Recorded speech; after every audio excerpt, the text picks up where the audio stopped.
Yun ang mga kamatis na pananim. Ano, hanggang doon.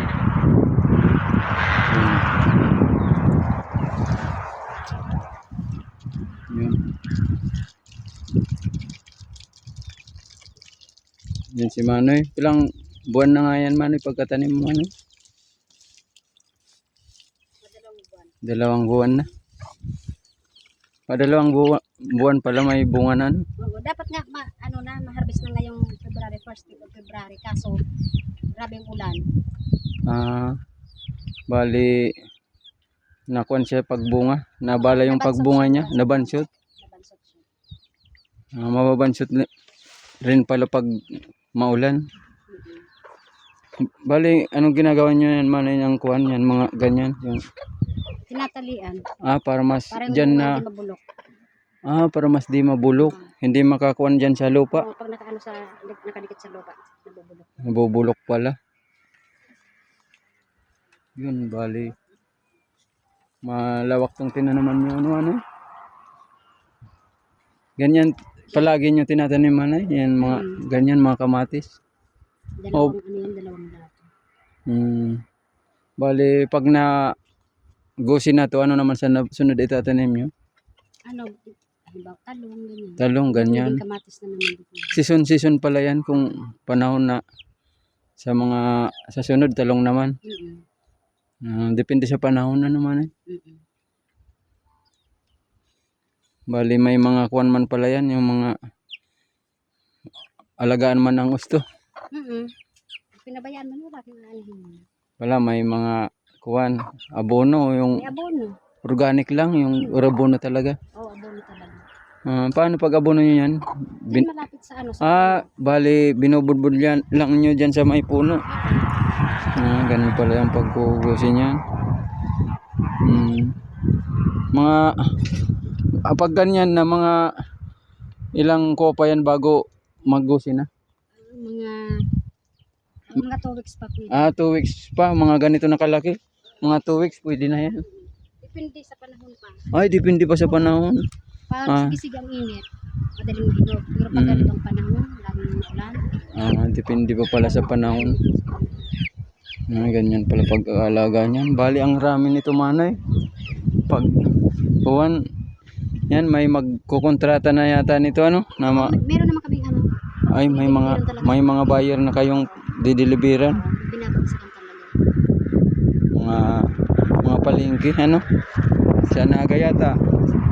May mga kuwan na kayo doon, mga suki ng pinagbabagsakan.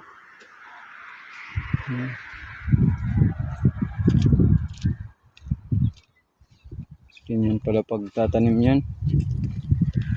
Depende sa kuwan pa. Kung pag maganda yung mainit daw, mga 2 linggo pwede nang gusihin yung mga malaki-laki na.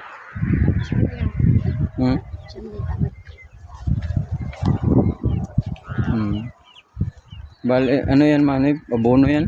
Fertilizer? Ay, pang-ulod. Pang-spray ng ulod. Mga ilang araw yan sunod na isprayin mo naman. Balimbawa na spray mo ngayon. Palipas pong 4 na aldaw. 4 na aldaw. Sa ulod pala yan. Tapos kulyar, pigsabay ko na. Sinabay mo, isahan na lang. Improve po na yung ganyan pala pag-alaga ng kuwan, kamatis. Tiyagaan man, ano? Dapat alam mo yung mga pasunod-sunod ng pag-alaga ng kamatis para maalagaan ng gusto.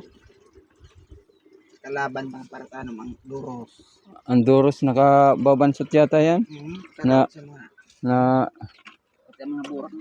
Naalis yung burak pag mahangin. Nanganan ng tubig.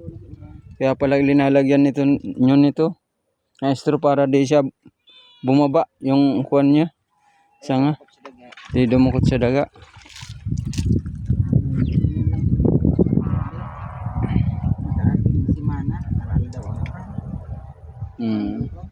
Dapat magusin na sana, no, Manoy? Nabala. Si Manang ko ng February, gusin na yan. Gusi na. Nabansot. Pang mga kamatis, mapuhunan man din, ano man eh. Mga, yung, Taldok sa na. Ay. Taldok na yun eh, singkol sa mga pilaso. ganito. Yan, sa taldok na. Taldok yan. Sa 5 piraso, 2,000. makanti. 10,000 na.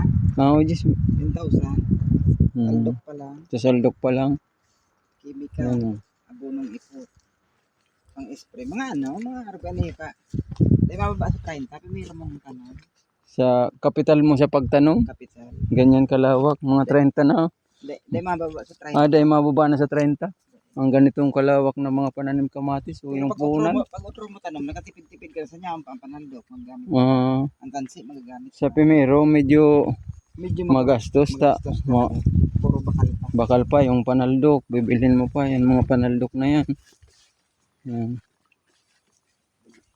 Bali, masimula ka palang ma-spray. Patapos na yun. Patapos Apat na. na iras. Ito na lang. Tapos yung pipino. Si pipino nga naglaing ka doon lang. Ay, pipino. May pipino yun. Makuan talaga pag tag-ulan, ano man eh. Yan lang kalaban. Yan, kalaban. Yan, ganyan pala.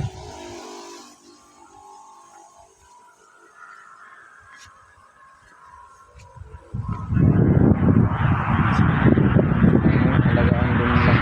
Alagaan din pala. Pagtatanim nito ng kamatis.